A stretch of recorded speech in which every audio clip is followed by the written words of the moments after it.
우리 은착교 성도님들에게는 굉장히 익숙한 구절입니다. 본문 15절 말씀 보게 되어지면 우리의 연약함이라는 표현이 나오는데요, 정말 그렇죠. 우리는 너무나도 연약한 사람들입니다.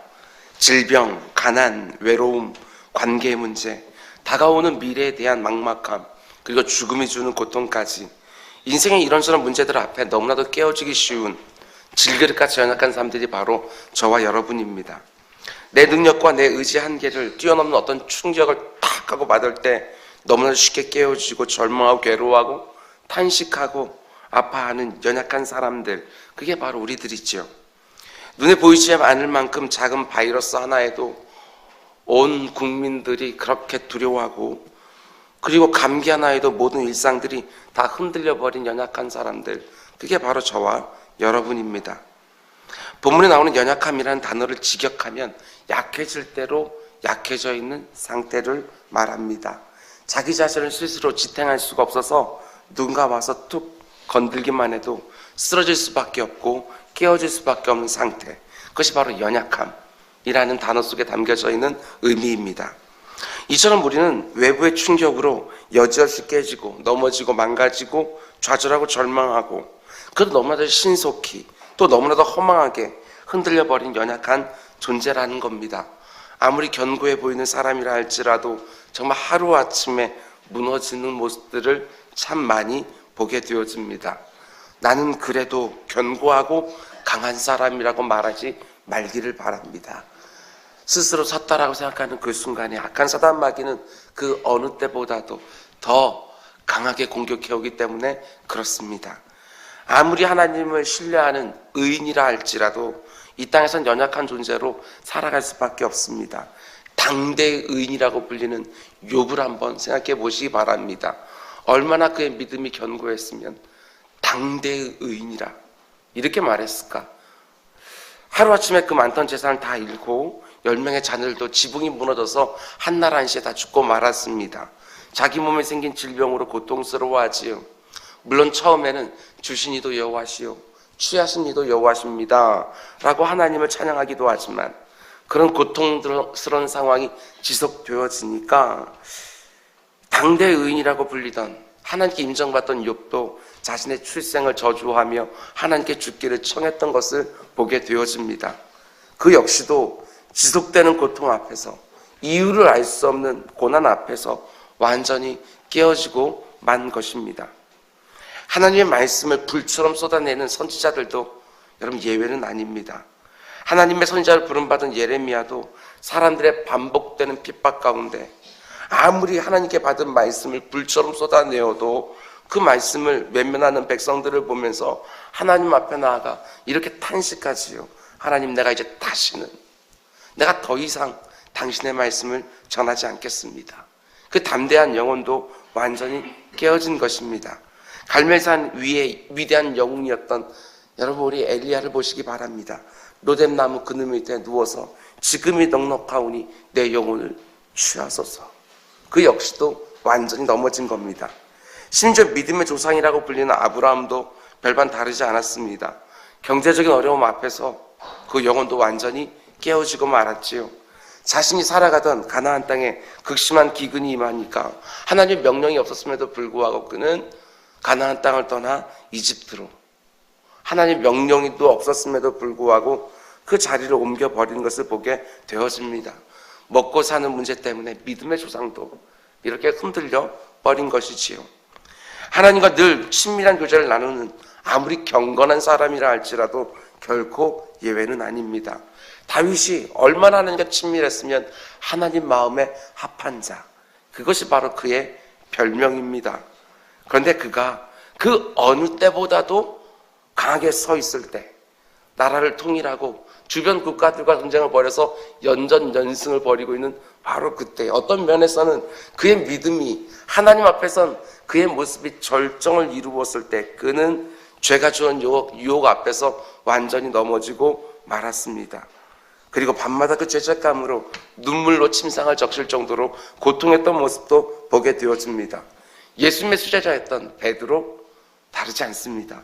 베드로가 주님 죽는 자리까지 내가 함께 가겠습니다, 그렇게 호언장담했지만 죽음의 두려움 앞에서 그 어린 여종에게 3번이나 예수님을 모른다고, 마지막에는 저런 사람 모른다고 저주까지 하면서 자기의 생명을 구하려고 했던 모습을 보게 되어집니다. 이것이 바로 인간의 연약함이지요. 그 어느 누구도 자신할 수 없어요. 애당초부터 믿음이라는 것 자체가 나의 견고함을 말해주는 것들이 아니고 하나님의 강하신 손에 자신을 맡기는 것이기에 하나님의 은혜가 아니면 언제든지 하루아침에 넘어설 수 있는 것이 바로 저와 여러분의 연약함입니다. 내가 감당할 수 없는, 아니 나의 의지와 열심 그 이상 뛰어넘는 어떤 외부의 충격이 꽝 하고 부딪히는 그 순간에 당대 의인도, 하나님의 말씀을 전하는 선지자도, 믿음의 조상도, 하나님의 마음에 합한 사람도, 예수님의 수제자도 순식간에 믿음을 잃어버리고 흔들려버리는 너무나도 깨어지기 쉬운 질그릇, 그것이 바로 저와 여러분이고 사도 바울 역시도 질그릇 안에 보화를 가졌다, 이런 식으로 말합니다. 우리의 우리됨은 우리의 자신의 문제가 아니고 이 안에 있는 예수 그리스도 때문이지 너는 깨어지기 쉬운 질그릇이다. 성경 그렇게 말을 하고 있다는 겁니다. 혹시 여러분 가운데 지금 나의 연약함을 보고 계시는 분이 있는지 모르겠습니다. 절대로 스스로를 정죄하지 말기를 바랍니다. 나의 연약함이 드러날 때 내 믿음이 이 정도밖에 안 되냐? 예, 그래요. 우리들의 믿음이 그 정도밖에 되지 않지요. 나는 내가 하나님을 붙들고 있다고 생각하지만 그렇지 않습니다. 하나님이 우리를 붙들고 있는 것이지 우린 연약하기 짝이 없는 사람들, 그게 바로 인간이라는 겁니다. 내 인생이 갑자기 다가와 부딪히는 그 외부의 충격 앞에 내가 깨어지고 넘어지고 좌절하고 낭망하는 거, 어떤 면에서는 너무 당연한 것이지요. 지극히 연약한 우리는 깨질 수밖에 없고 흔들릴 수밖에 없고 슬퍼할 수밖에 없고 또한 시험에 들 수밖에 없습니다. 그래도 하나님을 온전히 의지하고 지금까지 살아왔는데 어느 순간 도무지 헤어나오지 못할 것 같은 깊은 수렁에 빠져서 그 초라한 믿음을 가지고 발버둥 쳐보지만 점점 더 밑으로 깔아하는 내 모습을 바라보면서 마치 애당초부터 하나님을 믿지 않았던 사람인 것처럼 그렇게 허망하게 흔들려 버리는 경우 너무너무 많기 때문에 여러분, 자기 자신 의지할 이유도 없고 또한 내 모습 가운데 형편없는 엉터리 모습 나타났다고 해서 여러분 정죄할 필요도 없습니다. 너무나 연약해서 내 스스로는 나를 구원할 수가 없는 게 인간이고 오직 전능자의 손에 나를 맡기고 구원을 바라는 것이 우리들의 모습이기 때문에 우리 연약함은 어떤 면에서 너무나도 당연하다는 것입니다. 우리의 연약함 때문에 흔들리고 넘어지고 좌절하고 절망할 때 나를 더 어렵고 힘들게 하는 것은요, 이런 게 아닐까 생각합니다. 내가 겪고 있는 이 아픔과 이 고통과 이 절망, 이 외로움을 어느 누구도 알아주지 못한다는 사실 때문에 그렇습니다. 나는 지금 죽을 것 같이 너무나도 힘들고 어려운데, 나는 지금 내 뼈가 흔들릴 정도로 너무나도 몸과 마음이 아픈데, 나는 지금 너무나도 지치고 외롭고 두려운데, 내가 지금 겪고 있는 이 고통과 고독과 두려움을 그 누구도 이해해주지 못한다는 생각이 들 때 여러분, 방 안으로 혼자 들어가게 되어지는 것이지요. 물론 나를 사랑해주는 사람들이 진심으로 나를 위로해 주기는 하지만 내가 지금 겪고 있는 그 고통을 내가 느끼는 그 정도로 이해해 줄 사람은 단 한 사람도 없지요. 그때 우리는 마치 엘리야 선지자처럼 로데나무 그늘 아래 탈진해서 나만 남았거늘, 이 말이 나오기 시작을 합니다. 마치 고아처럼 버려진 사람 같고 독방에 갇혀있는 사람처럼 너무나 외롭기도 합니다. 그리고 그 고통 때문에 생각나는 사람들과 내게 주어져 있는 환경들을 저주하기 시작합니다. 아무도 모릅니다. 내 마음은 아무도 모릅니다. 이 땅을 살아가는 모든 인생들이 이런 연약함을 경험하며 살아가고 이런 외로움에 살아가는 것입니다. 그러나 이런 생각도 한번 해보시기 바랍니다. 너무나 연약해서 흔들리고 넘어지고 좌절하는 것이 너무나 당연한 우리들의 모습이지만 과연 우리가 그런 상태에 계속해서 머물러 있는 것이 나를 이 땅에 보내주신 하나님이 기대하는 모습일까라는 것입니다.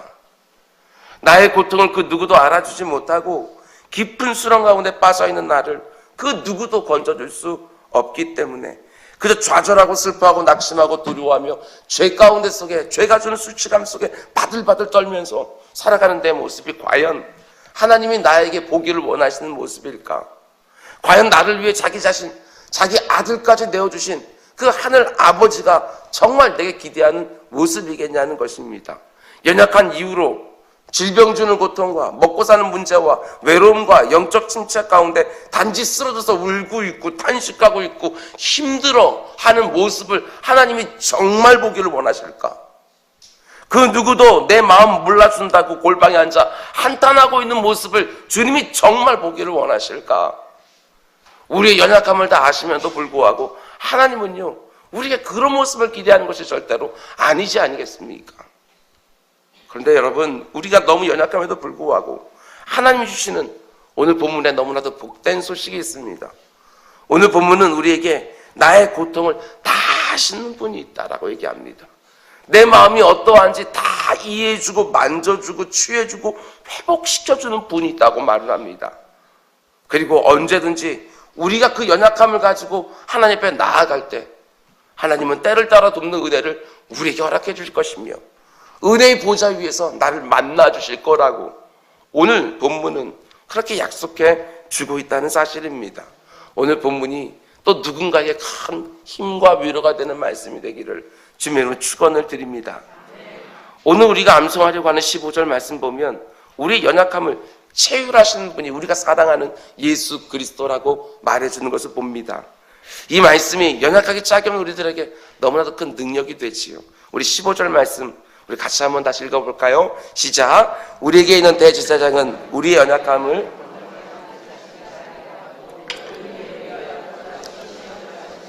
죄는 없으시니라.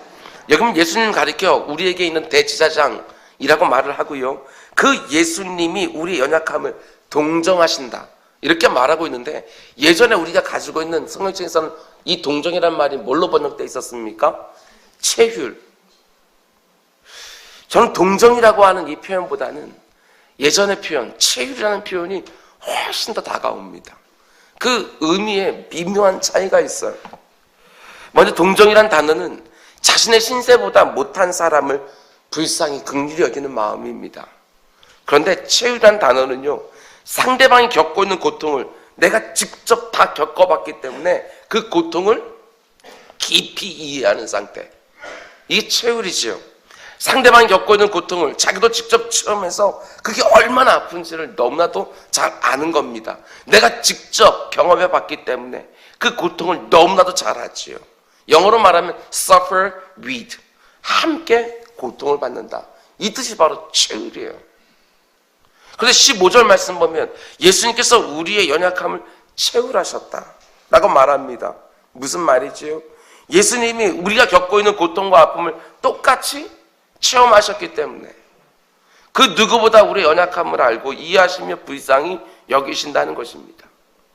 예수님 우리와 똑같이 죄의 유혹 앞에서 시험을 당해보셨기 때문에 죄의 유혹이 얼마나 달콤한지도 아시고, 그래서 그 죄의 유혹에 흔들리는 우리의 연약함도 너무나도 잘 아신다는 사실입니다.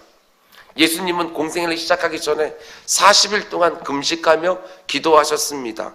그런데 그 금식 기도가 끝나자마자 악한 사단마귀가 찾아와서 예수님을 유혹했지요. 돌을 떡덩이로 만들어 봐라, 높은 곳 한번 뛰어내버려 봐라, 나에게 절을 한번 해봐라, 자기 증명하기, 자기 영광 구하기, 이 세상의 부귀 영화 구하고 누리기, 이런 유혹을 받은 겁니다. 우리 역시도 이 땅을 살아가는 동안 이 세 가지 유혹을 끊임없이 받지요. 자기 증명하기, 자기 영광 구현하기, 이 세상 쫓아가며 부귀 영화를 구하고 누리기, 이런 유혹을 계속해서 받는데 예수님이 이미 그런 유혹을 똑같이 받으셨다는 겁니다.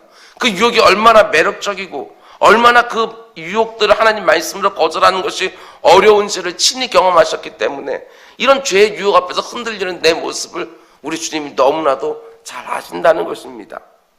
뿐만 아니라 15절 말씀 보면 예수님이 모든 일에 우리가 똑같은 시험을 당했다 이렇게 말을 합니다. 모든 일입니다. 모든 일. 우리 주님이 지금 내가 경험하고 있는 모든 고통과 모든 두려움과 모든 아픔을 다 당해보셨기 때문에 얼마든지 체휼하신다 이렇게 말을 하고 있는 것이지요.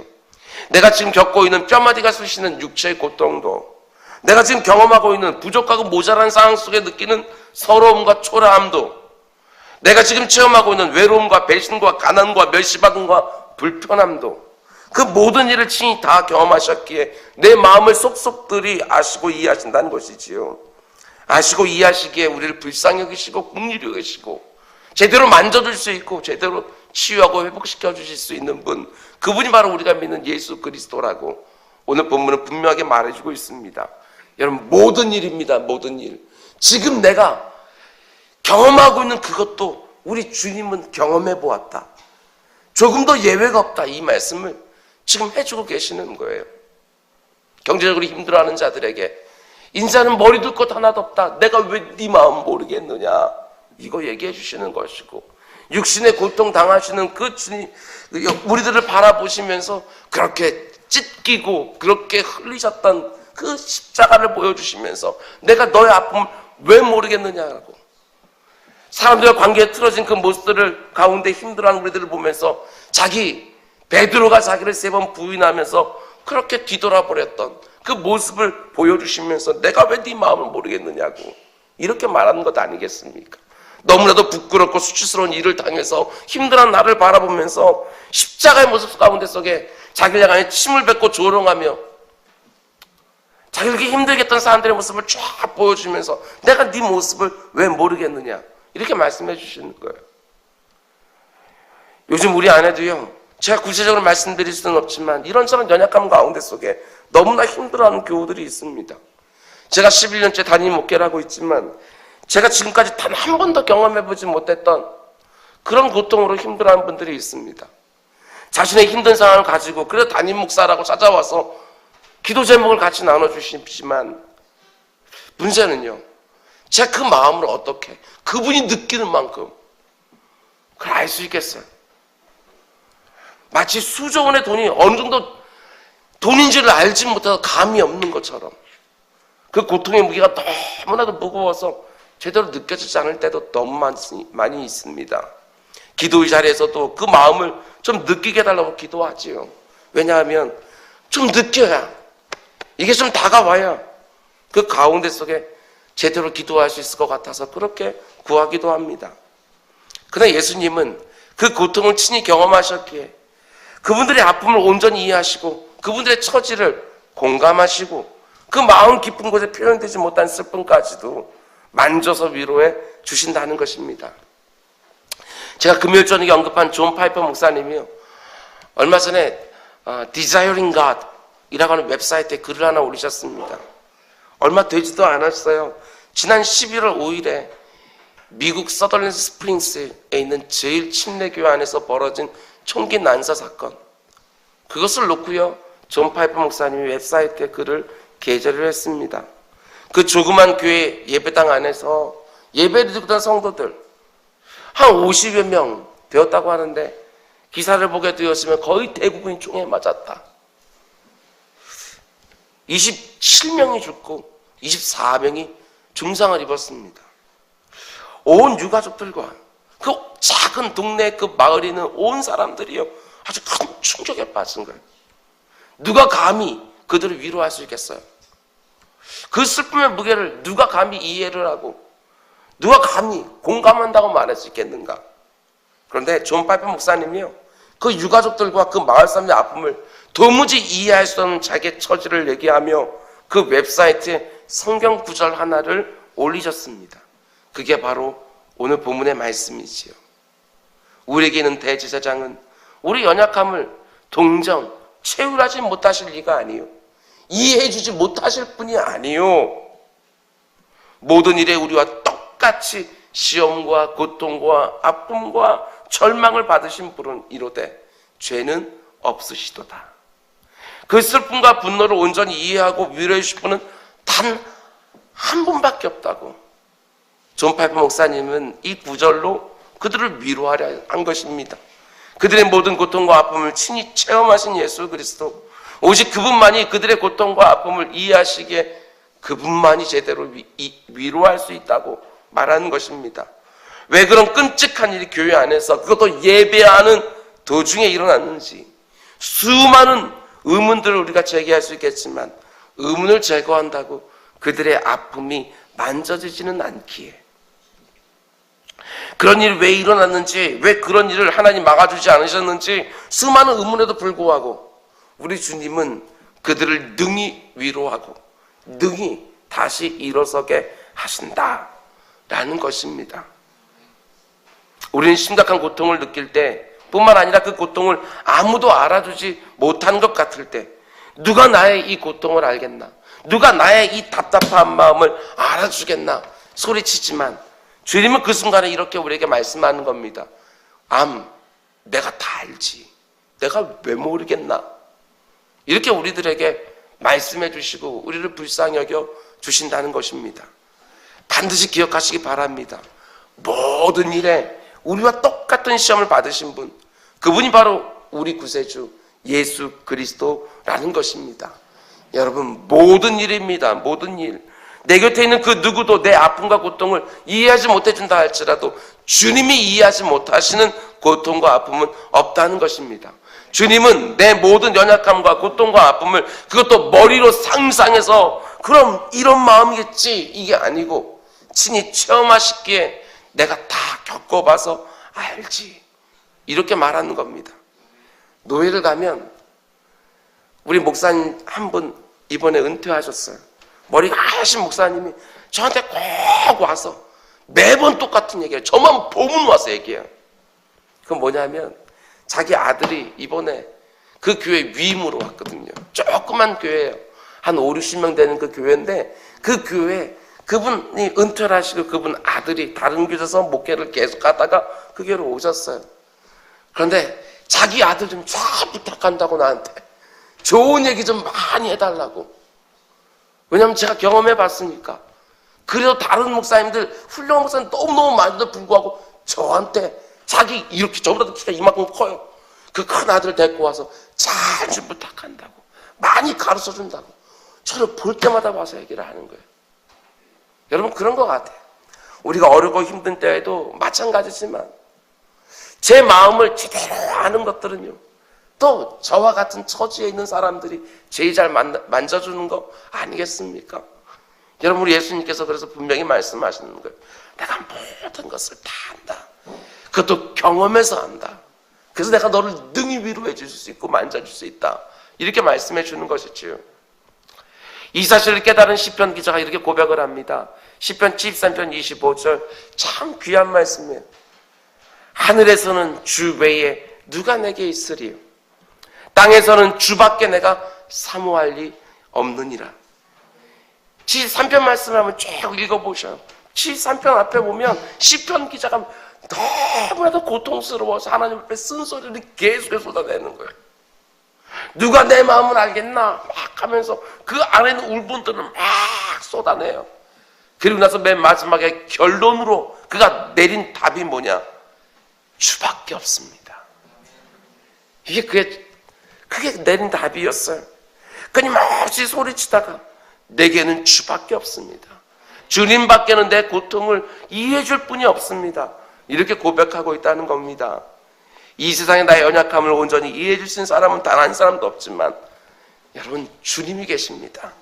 그래서 히브리서 기자가 그 당시 고통당하던 초대교회 성도들에게 이런 식으로 또 말합니다. 우리 잘 아는 말씀이에요. 믿음의 주요 또 온전케 하시는 이인 예수를 바라보자. 누구에게요? 초대교회 그 고통스러워하는 그 성도들에게, 온갖 의문 가운데 있는 그 성도들에게 히브리서 기자는요 다른 말을 할 수가 없지요. 딱 한 가지 말, 예수님 우리 바라보자. 이렇게 말을 하는 겁니다. 내가 경험하는 고통과 아픔을 실질적으로 만져주고 위로해주고 이기게 하시는 분은 오직 주밖에 없다. 이렇게 말합니다. 히브리서 기자는요 심지어 아주 충격적인 증언까지 해주고 있는데 그게 뭐냐? 예수님이 이 땅에 오신 이유를 우리의 모든 고통과 아픔을 친히 경험하기 위해서다. 이렇게까지 말한 것을 보게 되어집니다. 친히 경험해서 우리의 모든 고통과 아픔을 온전히 이해해주기 위하여, 온전히 이해해 주실 뿐만 아니라 능히 붙들어 주시고 능히 도와주시기 위하여 이 땅에 우리와 똑같은 몸을 입고 오셨다. 성육신의 이유를요 저와 여러분을 채우기 위하여, 우리의 아픔을 친히 경험하기 위하여, 그리고 친히 감당하기 위하여, 제대로 우리들을 도와주시기 위하여라고 성육신의 이유를 히브리서 기자는 말하는 것을 보게 되어집니다. 그것이 바로 히브리서 2장 14절 18절까지 말씀인데요. 좀 길지만 제가 읽어드립니다. 자녀들은 혈과 육에 속하였음에 그도 또한, 우리 주님 또한, 성자 하나님 또한 우리와 같은 모양으로 혈과 육을 함께 지니심은 죽음을 통하여 죽음의 세력을 잡은 자 곧 마귀를 멸하시며 또 죽기를 무서워함으로 한평생 매어 종노릇하는 모든 자들을 놓아주려 하심이니 이는 확실히 천사들을 붙들어 주려 하심이 아니요 오직 아브라함의 자손들 우리 성도들을 붙들어 주려 하심이라. 그러므로 그가 범사에 형제들과 같이 되심이 마땅하도다. 전 이 표현을 따라 형광펜을 쫙 꺼놨어요. 그러므로 그가, 우리 주님이 범사에 형제들과 같이 되는 것이 마땅하겠구나. 히브리서 기자는 이렇게 말하는 거예요. 이는 하나님의 일에 자비하고 신실한 대제사장이 되어 백성의 죄를 속량하려 하십니다. 18절 그 유명한 말씀이 나오는 거예요. 그가 시험을 받아 고난을 당하셨은즉 시험받는 자들을 능히 도와줄 수 있다. 뭘 그까짓 것 갖고 그래 이렇게 말씀하지 아니하시고, 그래 참 그때 아프지, 참 그럴 때 흔들리지, 내가 다 안다, 이렇게 말씀해 주신다는 거예요. 너무 쉽게 깨어지고 넘어질 수밖에 없는 연약한 우리들을 붙들어 주시기 위하여, 너무나도 쉽게 죄에 넘어지는 우리들을 그 죄에서 속량해 주기 위하여, 아무도 나를 도와줄 수 없다고 외치는 우리들을 능히 도와주시기 위하여 나와 똑같은 육신을 입고 이 땅에 오셨다고 말씀하시는 것이지요. 내 마음을 제대로 만져주기 위하여 친히 내 자리로 오셔서 내 신발을 신고 내 옷을 입고 내 환경을 입고 내 고통을 똑같이 옷 입기 위하여 나와 같은 똑같은 모습으로 성육신을 했다. 히브리서 기자는 이렇게 말하고 있는 거예요. 이게 얼마나 큰 은혜고 얼마나 큰 사랑인지 모르겠습니다. 우리 주와 같은 신은 그 어디에도 없는 겁니다. 반드시 기억하시기 바랍니다. 주밖에 없습니다. 주님밖에 내 마음을 온전히 이해해 주시는 분은 그 어디에도 없는 거예요. 제가 새벽 기도할 때 자주 부르는 복음성가가 2개가 있어요. 새벽 기도 오시는 분들은 잘 아실 거예요. 예수의 이름으로 나는 일어서리라. 이것이 제 18번이고요. 또 하나 제가 자주 부르는 노래가 주님과 같이 내 마음 만지는 분은 없네, 이거예요. 제가 왜 그 찬양을 자주 부를까요? 외롭고 힘들 때 그 찬양이 나옵니다. 왜냐하면 그렇게 힘들고 어려운 일도 없는데 우리는 평상시에 다 알아요. 그냥 집 안에 들어가도요, 내 마음을 제대로 알아줄 수 있는 거, 내 남편, 내 아내가 나를 그 누구보다 잘 알지요. 그래도 부모가, 그래도 자녀가. 그럼에도 불구하고요, 언제나 내 마음 가운데 속에 그 깊은 곳을 만져줄 수 있는 분은 주밖에 없네, 이게 나오는 것이지요. 오늘 이 새벽에도 그 주님 찾아와 주셔서 네 마음 내가 알지 라고 하는 귀한 음성 듣는 분들이 있기를 주님의 이름으로 축원을 드립니다. 근데 여러분, 우리가 나의 연약함을 발견하고 주님밖에는 없습니다 이렇게 고백하게 되어지면 그 다음에 우리가 어떤 모습을 보이게 되었습니까? 그게 바로 16절 말씀이에요. 그러므로 우리는 긍휼하심을 받고 때를 따라 돕는 은혜를 얻기 위하여 은혜의 보좌 앞에 담대히 나아갈 것이니라. 오늘 이 본문에서 우리 교회에 이름이 담겨 있습니다. 원로 목사님 맨 처음에 은좌교회라고 이름을 지을 때 은혜의 보좌, 은좌 이렇게 지은 것이지요. 이 본문을 제가 암송 구절에 포함시킨 이유도 바로 여기에 있습니다. 은혜의 보좌, 은좌. 하나님이 우리에게 이런 교회명을 허락하신 이유도 저는 여기에 있다고 믿습니다. 이곳이 바로 연약하고 고통받고 외로운 수많은 사람들이 와서 하나님의 은혜를 경험하는 나의 보좌가 되게 해라. 하나님의 그 마음이 여기에 담겨 있는 거라고 저는 분명히 믿습니다. 앞에 나오는 15절 말씀, 우리를 온전히 이해하실 수 있고 만져주실 수 있고 회복시켜줄 수 있는 분은 오직 주밖에 없다고 고백하는 사람이라면 나의 연약함을 발견할 때마다 당연하지요, 16절 말씀을 붙잡고 은혜의 보좌 앞에 나오게 된다는 사실이에요. 예수님이 16절 말씀을 가지고 이 자리에 있는 우리 모두를 초대하시지요. 아무개야, 네가 정말 나밖에 네 마음을 이해해주고 네 고통을 치유해주고 너를 회복시켜주실 사람은 없다고 믿는다면 때를 따라 돕는 은혜를 얻기 위하여 은혜의 보좌 앞으로 나와라, 이렇게 우리를 초대해 주시는 거예요. 예수님이 왜 우리를 이렇게 초대해 주십니까? 그건 다른 것이 아니지요, 오직 자신만이 우리를 하나님께로 인도할 수 있는 우리의 영원한 대제사장이 되기 때문에 그렇습니다. 제사장의 위치는 어디입니까? 하나님과 인간 그 사이에 있는 존재가 바로 제사장이시지요. 그러나 영원한 대제사장은 예수 그리스도 한 분밖에 없는 것이고, 그 대제사장이 하나님과 우리 사이에 있어서 우리를 끊임없이 중보하고 있는 분이시기에, 우리들의 마음들을 채워야 하시기에 가장 잘 하나님 앞에 알아낼 수 있는, 여러분, 우리 예수님이 성자 하나님이 인간의 몸을 이 땅에 입고 왔다는 사실이요, 그 어느 종교에도 없는 내용이지만 이것처럼 어마어마한 일들이 어딘지 모르겠어요. 그분이 성육신 하셨기에 우리의 마음을 가장 잘 아시고, 그분이 바로 성자 하나님이 되시기에 하나님의 마음을 가장 잘 아시기에 오직 그분만이 우리들을 제대로 위할 수 있고, 그분만이 오직 하나님의 뜻을 우리에게 제대로 보여줄 수 있는 분, 영원한 대제사장이라는 것입니다.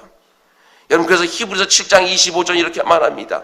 그러므로 자기를 힘입어 예수 그리스도를 힘입어 하나님 앞에 나아가는 자들을 온전히 구원하실 수 있나니 이는 그가 항상 살아계셔서 그들을 위하여 간구하십니다. 여기 표현 좀 보세요. 우리는 오직 예수 그리스도를 힘입어 하나님께 나아갈 수 있는 것입니다. 내가 곧 길이요 진리요 생명이니 나로 말미암지 않고는 아버지께로 나아갈 자가 없다, 분명히 말씀해 주시는 거예요.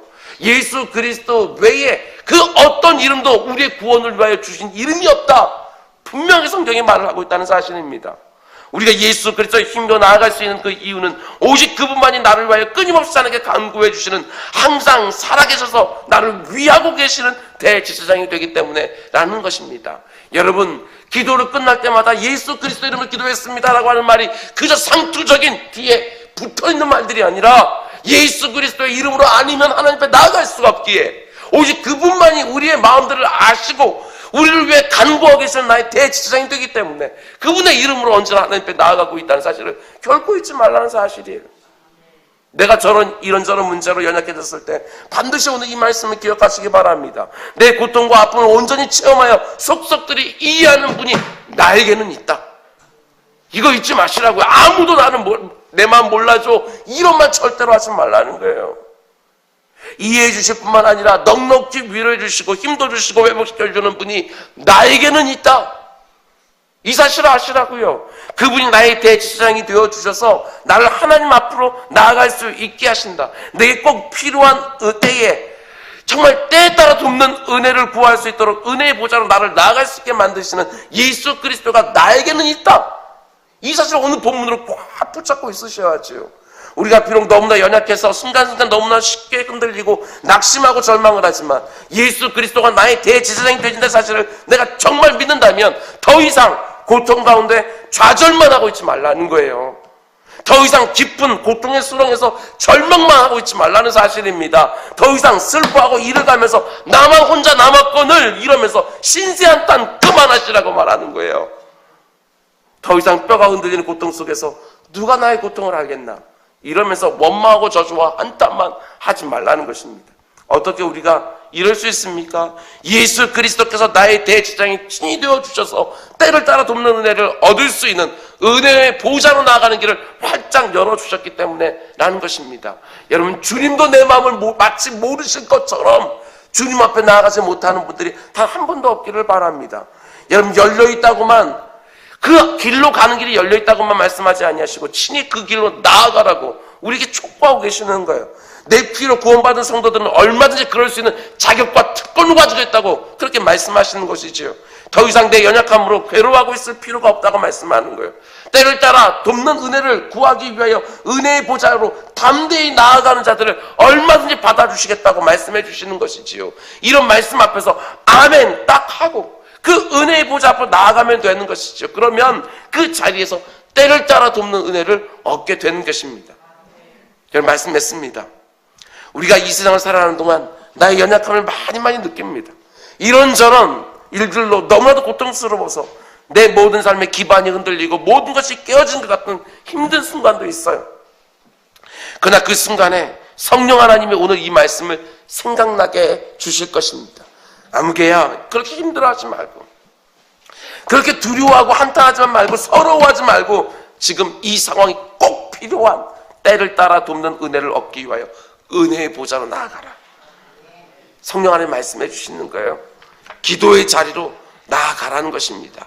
그러면 여러분 그 말씀, 그 초대를 듣고요, 그 자리에서 주님만이 내 마음을 아십니다 라고 고백하면서 그 은혜의 보좌 위에 앉아 계시는 하나님의 손에 때를 따라 돕는 은혜가 들려있는 거예요.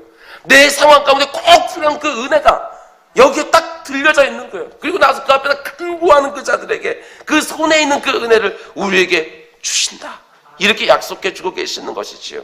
여러분 이 땅을 살아가면서 나의 연약함을 느낄 때마다 여러분 반드시 기억하십시오. 은혜의 보좌가 있습니다. 여러분들 일평생 새벽 기도가 되십시오 이렇게 너무너무 말하고 싶지만 적어도 힘들고 어려울 때 여러분 기도의 자리가 있다는 거 잊지 마시라고요. 성경은 분명히 말해요. 기도는 하나님이 은혜를 주시는 방편이다라고 말해요. 방편. 하나님의 가장 좋은 것들을 기도의 응답으로 주시겠다고 이미 약속해 놓으시는 거예요. 우리가 하나님 향해서 부르짖을 수 있도록 은혜의 보좌를 만들어 놓았다고요. 내가 알아서 다 해줄게 이게 아니고 부르짖어라. 그럼 내가 응답으로 줄게. 하나님 그렇게 말씀해 주고 있는 거예요. 힘들고 어려울 때 반드시 기억하셔요. 우리는 고아처럼 그냥 던져진 사람들이 아니고 은혜의 보좌를 약속받고 있는 사람들이라고요. 거기에 나아갈 수 있는 자격과 특권이 있는 사람들이에요. 하나님 오늘 이 새벽에도 이 말씀으로 초청하시는 겁니다. 내 사랑하는 아들아, 딸아, 내 아들 독생자 예수 그리스도를 힘입어 때를 따라 돕는 은혜를 얻기 위하여 은혜 보좌 앞으로 나와라. 아무개야 목마르냐? 내게 와서 값없이 물을 마셔라. 내가 주는 이 물은 영생토록 솟아나는 샘물이 네 안에서 될 것이다. 아무개야 배고프냐? 내게로 와서 값없이 이 은혜의 떡을 먹으라. 수고하고 무거운 짐자들 다 내게로 오라. 내가 너희를 쉬게 하리라. 오늘 이 새벽 이 초청에 온전히 응하는 분이 꼭 있기를 원합니다. 내 사랑하는 주님이 내 연약함 절대로 모르지 않습니다. 뭘 그런 것 가지고 힘들어하냐 이렇게 말씀하지 아니하시고 내가 너의 고통과 아픔과 서러움과 답답함을 체험하여 아신다고 말씀합니다. 여러분 내게 그 연약함을 넉넉하게 이겨낼 수 있는 은혜를 주겠다고 때를 따라 돕는 은혜를 사모하며 은혜의 보좌 앞으로 나오라고 초대하는 것입니다. 오늘 이 새벽에 그 은혜의 보좌 앞에서 지금 내게 꼭 필요한 분량의 그 은혜, 지금 내가 꼭 필요한 그 종류의 은혜들을 다 받아서 나를 힘들게 하고 어렵게 하고 흔들고 깨뜨리려고 하는 그 모든 것들 앞에 맞서서 그 가운데 그리스도인들의 참된 강함을 드러내는 우리 모두가 될 수 있기를 주님의 이름으로 축원을 드립니다. 기도하겠습니다.